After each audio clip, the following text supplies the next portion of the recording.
Rain will fall, floods will come, and strong winds will blow. Like the weather, so much of our life is outside of our control. In fact, I'd say that most of life is outside of our control, including the people closest to us, which is perhaps fortunate. Because our knowledge of what is best for us and for others is always going to be limited and at times totally incorrect.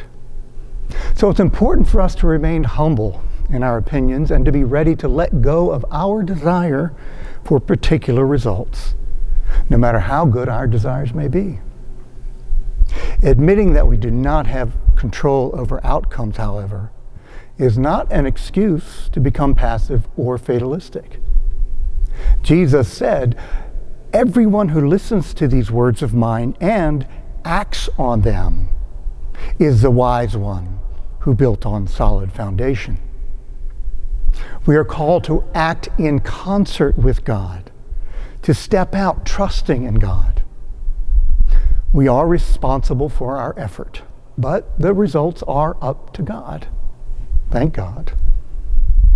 To arrive at this level of trust is not easy. Jesus never said it would be.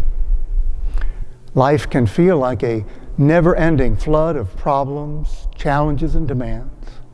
Medical issues, financial stress, broken relationships, loss of loved ones, things swirling around us that threaten to shake us to our core. But as people of faith, we have a security and an unshakable source of peace. God Himself has laid our foundation and builds us up according to His loving will.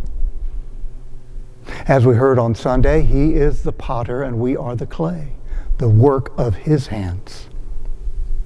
Yes, God is worthy of our trust. At the same time, Jesus cautions us in how we approach Him.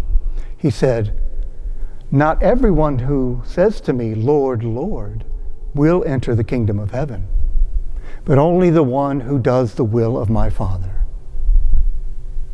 When we say, "Lord, Lord," are we seeking to conform our will to God's will, or the other way around? When we say, "Lord, Lord," do we trust that He hears us? Or do we act as if He didn't and that our actions don't really matter? When we say, "Lord, Lord," are we expressing praise, gratitude, and trust?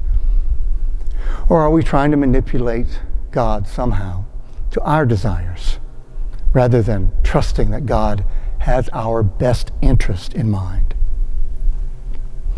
During Advent, we recall how Mary trusted that God had her best interest and that of the whole world in mind, and that she had the courage to say yes.